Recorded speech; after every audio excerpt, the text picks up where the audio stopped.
যার মাধ্যমে আমরা ফিতনার যুগে দিনের উপর অবিচল থাকতে পারি। সেটি হলো যথাসাধ্য সর্বসময়ের জন্য ফিতনাকে পরিহার করা, ফিতনার থেকে দূরে থাকা, একা থাকলে হলেও ফিতনাকে ছেড়ে দেওয়া, ফিতনা থেকে অনেক দূরে থাকা। এখন ফিতনাকে প্রথম শনাক্ত করাটা উপায়, কারণ কোরআন সুন্নাহর বাইরে যা কিছু আমরা দেখি সব কিছুই ফিতনা, সব কিছুই ফিরকা, সব কিছুই ফাসাদ, সব কিছু বিপর্যয়। আবু সাঈদ খুদরি রাদিয়াল্লাহু তাআলা আনহু থেকে বর্ণিত, তিনি বলছেন যে ক্বালা রাসূলুল্লাহ সাল্লাল্লাহু আলাইহি ওয়াসাল্লাম, রাসূলুল্লাহ সাল্লাল্লাহু আলাইহি ওয়াসাল্লাম বলছেন, ইউশিকু আন ইয়াকুনা খায়রা মালিল মুসলিমি গানামুন, অচিরেই অতি শীঘ্রই এমন এক সময় আসবে যে সময়ে মানুষেরা সব থেকে বেশি সম্পদ হিসাবে লালন করবে, সেটি হলো ছাগল। মানে ছাগলটাই মানুষের সব থেকে প্রধান সম্পদ হবে। কেন মানুষ ছাগলকে প্রধান সম্পদ হিসেবে গ্রহণ করবেন? কেন? এর কারণ হিসেবে রাসূল সাল্লাল্লাহু আলাইহি ওয়াসাল্লাম বলছেন যে ছাগল হিসাবে মানুষ তার প্রধান সম্পদ হিসাবে ছাগলকে রাখবে এই কারণে যে ছাগল চড়াবার জন্য যাতে সে পাহাড়ের চূড়ায় আরোহণ করতে পারে, পাহাড়ের চূড়ায় আরোহণ করবে, এবং বৃষ্টি বর্ষিত হওয়ার জায়গা, বৃষ্টি বর্ষণ হওয়ার জায়গাতে একা একা ছাগল চড়াতে চড়াতে সে যেন নিজের দিনকে, নিজের আত্মাকে, নিজের ধর্মকে ফিতনা থেকে নিরাপদ রাখতে পারে। এর জন্য মানুষ সবসময়ের জন্য ছাগল চড়ানোটাকেই তার উত্তম পেশা এবং ছাগলের পাল এগুলোকে তার প্রধান সম্পদ হিসাবে গ্রহণ করবে। এখানে হয়তো আমরা বলবো যে আমাদের বাসা বাড়িতে তো ছাদে তো আর ছাগল নেই, আমাদের কারো তো ছাগল নেই। আসলে ছাগল রাসূলুল্লাহ সাল্লাল্লাহু আলাইহি ওয়াসাল্লাম বলছেন এই কারণে, মানে ছাগল যখন রাখাল চড়ায়, একজন রাখাল যখন ছাগল চড়ায়, তখন ওই রাখাল যাবতীয় ঝুট ঝামেলা বা যাবতীয় ফিতনা ফাসাদ বিপর্যয় থেকে সে নিজেকে রক্ষা করতে পারে, সকল ফিতনা থেকে নিজেকে রক্ষা করতে পারে। একটা রাখাল ছাগলের পাল নিয়ে চলে গেলে অনেক দূরে, তো বাড়িতে মারামারি, কাটাকাটি, হানাহানি, গীবত, নিন্দা যা কিছু হয়ে গেল, সব কিছুর পাপ থেকে সে মুক্ত থেকে গেল, সব কিছু ফিতনা থেকে সে মুক্ত থেকে গেল। সে দিনদারি, সে পরহেজগার হলে তার দিনটাও ফিতনা মুক্ত হলো, সঠিকভাবে তার মতো করে সে পালন করতে পারবে। এজন্য সঠিকভাবে দিন পালন করার জন্য একাকিত্ব, নির্জন জায়গা হলেও সেখানে থাকা জরুরি, তাও ফিতনা বা ফাসাদ বা বিপর্যয়ের মধ্যে না পড়া। আর আমরা ফিতনাকে তো ঘরের ভিতরে জায়গা দিয়েছি, তাই না? ফিতনা আমাদের ঘরের ভিতরে, একেবারেই ঘরের ভিতরে শুধু নয়, ফিতনা ঘরের ভিতরে, ফিতনা কানের ভিতরে, ফিতনা নাকের ভিতরে, চতুর্দিক থেকে আমাদেরকে ফিতনা বেষ্টন করে রেখেছে।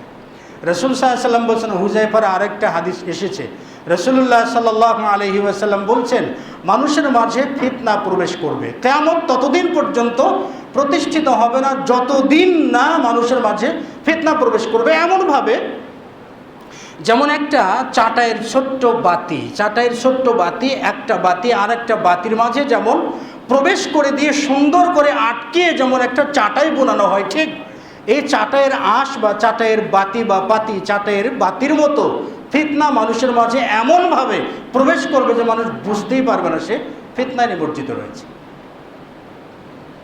এজন্য যত সম্ভব ফিতনা থেকে দূরে থাকা মানে কি? ঘরের ভিতরে এমন কিছু রাখবো না যার কারণে ঈমান হুমকির মুখে পড়ে, নিজের আমল হুমকির মুখে পড়ে, নিজের সন্তানদের চরিত্র হুমকির মুখে পড়ে। এমন কিছু পরিবারে রাখা যাবে না। এমন কিছু পরিবারে রেখে, ধরে নিন যে অশ্লীল গান, অশ্লীল বাদ্য, অশ্লীল ছবি, ডিশ, যাই কিছু, সব কিছু পরিবারে রেখে বাইরে যদি ঘুরে বেড়ায় যে আমি ফিতনার থেকে বেঁচে থাকবো, হবে কি? মোটেও কি সম্ভব? কোনো ক্রমেই সম্ভব নয়। এই জন্য আগে এগুলোকে বের করতে হবে। পঞ্চম অপশন যেটি আপনাদেরকে বলবো, ফিতনার থেকে নিজের দিনের উপর অবিচল থাকার উপায় হিসেবে যেটি বলবো সেটি হলো আল ইস্তিগফার ওয়াল ইস্তিআনাতু বিসসালাহ। আল্লাহ রাব্বুল আলামিনের কাছে ক্ষমা চাওয়া, আল্লাহ তাআলার কাছে মাপ চাওয়া এবং সালাতের মাধ্যমে আল্লাহ রাব্বুল আলামিনের কাছে ফিতনার থেকে মুক্তি কামনা করা। ইউনূস আলাইহিস সালাতু ওয়াস সালাম যখন মাছের পেটে চলে গেলেন, আল্লাহ রাব্বুল আলামিনের উপর অভিমান করে তিনি বাড়ি ছেড়েছিলেন, তার কওমের কাছে দিনের দাওয়াত দিলেন, তার কওমের লোকেরা শুনে নাই, রাগ করে তার কওম থেকে তিনি চলে গেলেন। আল্লাহ তাআলা বলেন ওয়াযান্নুনি ইয যাহাবা মুগাদিবান ফাযান্না আল্লান নাকদির আলাইহি। মাছওয়ালা যখন তিনি বেরিয়ে পড়লেন ক্রোধান্বিত অবস্থায়, বেরিয়ে পড়ে যখন মাছের পেটে অন্ধকার জগতে যখন তিনি প্রবেশ করলেন, তখন আল্লাহ রাব্বুল আলামিনের কাছে বলা শুরু করলেন, লা ইলাহা ইল্লা আনতা সুবহানাকা ইন্নী কুনতু মিনাজ জালিমিন। মানে হে আল্লাহ, আপনি ছাড়া, আল্লাহ তাআলা ছাড়া প্রকৃত কোনো মাবুদ নাই, নিশ্চয়ই আমি জালেমদের অন্তর্ভুক্ত ছিলাম, আমি ভুল করেছি, আমি অপরাধ করেছি, আমি ফিতনায় ছিলাম, আমি অত্যাচারীদের মধ্যে ছিলাম, সুতরাং হে আল্লাহ তুমি আমাকে মুক্তি দাও। আল্লাহ রাব্বুল আলামিন তার ডাকে সাড়া দিলেন। ফাস্তাজাবনা লাহু ওয়া নাজ্জাইনাহু মিনাল গাম্মি। আমি তাকে পরিত্রাণ দিলাম। আর এইভাবে আমি ঈমানদার ব্যক্তিদেরকে পরিত্রাণ দিয়ে থাকি। একবার রাসূলুল্লাহ সাল্লাল্লাহু আলাইহি ওয়াসাল্লাম ঘুম থেকে জাগলেন। ইস্তায়কাযান নবী সাল্লাল্লাহু আলাইহি ওয়াসাল্লাম ফাজআন। রাসূল সাল্লাল্লাহু আলাইহি ওয়াসাল্লাম একবার আতঙ্কিত অবস্থায় ঘুম থেকে জাগলেন। হঠাৎ করে আতঙ্কিত অবস্থায় ঘুম থেকে জেগে নবী সাল্লাল্লাহু আলাইহি ওয়াসাল্লাম বলেন, সুবহানাল্লাহ মাযা আনজালাল্লাহু মিনাল খাযাইনি ওয়া উনজিলা মিনাল ফিতান। আজকের রাত্রিতে আল্লাহ রাব্বুল আলামিনের তরফ থেকে আল্লাহ কতই না ধনভাণ্ডার, কত না সম্পদ দুনিয়াতে পাঠালেন এবং কতই না ফিতনা দুনিয়াতে প্রেরণ করা হলো, মানুষেরা জানেই না, মানুষেরা বুঝেই না। মাই ইউকিদু, কে জাগ্রত করবে আমার পরিবারকে, কে জাগ্রত করবে আমার স্ত্রীদেরকে। রাসূল সাল্লাল্লাহু আলাইহি ওয়াসাল্লামের ইচ্ছা ছিল যাতে তারা তুসাল্লিনা, সালাত আদা করে। তার মানে ফিতনা, রাসূল সাল্লাল্লাহু আলাইহি ওয়াসাল্লাম প্রথম বললেন আজকে ধনভাণ্ডার নাজিল হলো, আবার আজকে দুনিয়াতে আজকের রাত্রিতে অসংখ্য অগণিত ফিতনা নাজিল হলো। আর রাসূল সাল্লাল্লাহু আলাইহি ওয়াসাল্লাম বলতেছেন কে আমার পরিবারকে জাগ্রত করাবে যাতে তারা সালাত আদা করে। বোঝা যায় কি, সালাতের মাধ্যমে ফিতনার থেকে মুক্তি পাওয়া যায়, সালাতের মাধ্যমে ধনভাণ্ডার সম্পদ উপার্জন করা যায়। এত দিন মানুষ না সালাত আদা করে কি করব, এত সালাত আদা করার পরেও গরিব থাকলাম, তাতে আমার লাভটা কী হলো? হ্যাঁ, অমুক ব্যক্তি সালাত আদা করে না, ও তো সবসময় ধনী হয়ে যাচ্ছে। না, আসলে সেভাবে তো আদা করিনি।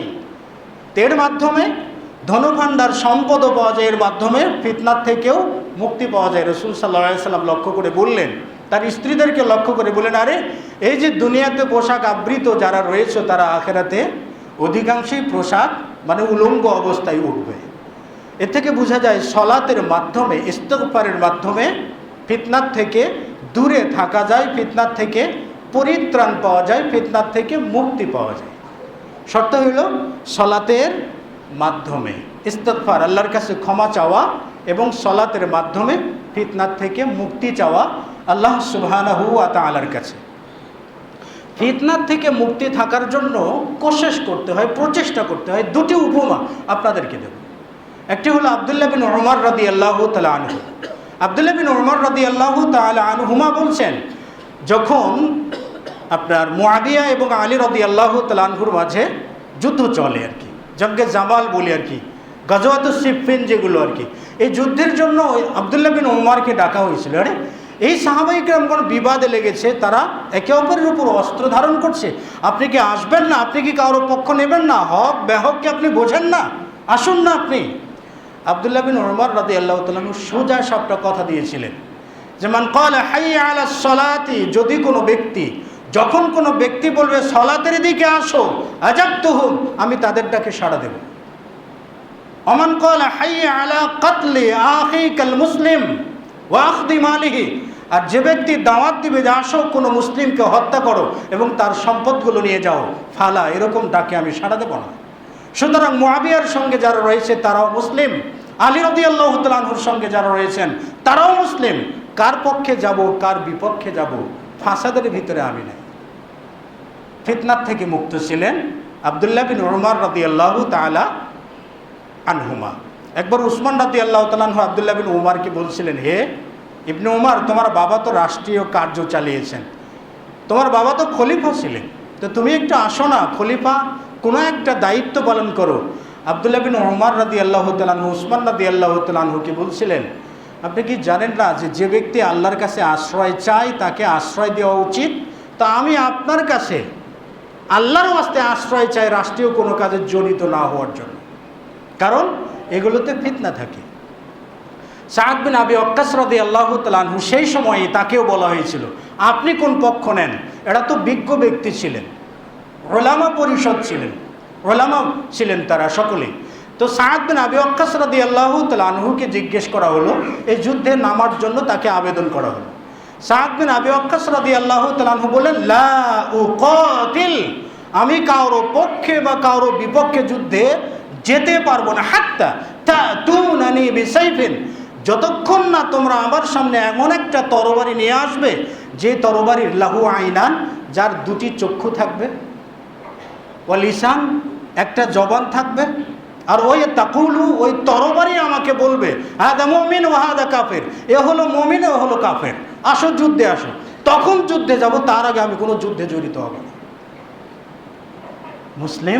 মুসলিমকে হত্যা করা, মুসলিমকে কটাক্ষ করে তুচ্ছ তাচ্ছিল্য করে কিছু কথা বলা, যার সর্বোচ্চ পর্যায়ে চলে যায় হিংসা, বিদ্বেষ, কাটাকাটি, মারামারি, কোনোটি শরীয়তের দৃষ্টিতে জায়েজ নাই।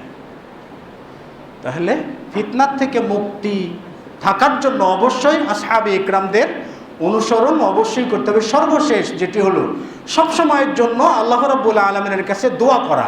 যেমন রাসূল সাল্লাল্লাহু আলাইহি ওয়াসাল্লাম প্রতিটি সলাতে তাশাহুদ এবং আরও দোয়া মাসুরা যেটা বলি আমরা, তারপরে যে দোয়াটা নবী সাল্লাল্লাহু আলাইহি ওয়াসাল্লাম পড়তেন, আল্লাহুম্মা ইন্নী আউযু বিকা মিন আযাবিল কবরি ওয়া আউযু বিকা মিন ফিতনাতিদ দুনিয়া ওয়া আযাবিল কবরি, আল্লাহুম্মা ইন্নী আউযু বিকা মিন ফিতনাতিদ দুনিয়া ওয়া আযাবিল কবরি, আল্লাহুম্মা ইন্নী আউযু বিকা মিন ফিতনাতিদ দুনিয়া ওয়া আযাবিল কবরি আও ফিতনাতিল কবরি। হে আল্লাহ, আমরা আপনার কাছে দুনিয়ার ফিতনা, দুনিয়ার ফাতাত, দুনিয়ার বিপর্যয় এবং কবরের আযাব, জাহান্নামের শাস্তি থেকে আশ্রয় কামনা করি। এরকম দোয়া 5 ওয়াক্ত সালাতের প্রতি বৈঠকে, প্রতি শেষ বৈঠকে যাতে দরুদ, এর পরবর্তী সময় যাতে আমরা এই দোয়াগুলো পড়ে নিতে পারি। রাসূলুল্লাহ সাল্লাল্লাহু আলাইহি ওয়াসাল্লাম পড়েছেন, এগুলোতেও খাস করে ফিতনা থেকে আশ্রয় কামনা করার দোয়া। আল্লাহ রাব্বুল আলামিন আমাদের সকলকেই ফিতনার যুগে দিনের উপর অবিচল থাকার তৌফিক দান করুন এবং কোরআন সুন্নাহর উপর প্রতিষ্ঠিত থেকে নিজেদের বিশুদ্ধ আমলগুলোকে বিশুদ্ধ আমল করে যাতে আমরা ভালো আমল নিয়ে কবরে যেতে পারি, সেই তৌফিক আল্লাহ রাব্বুল আলামিন আমাদেরকে দান করুন।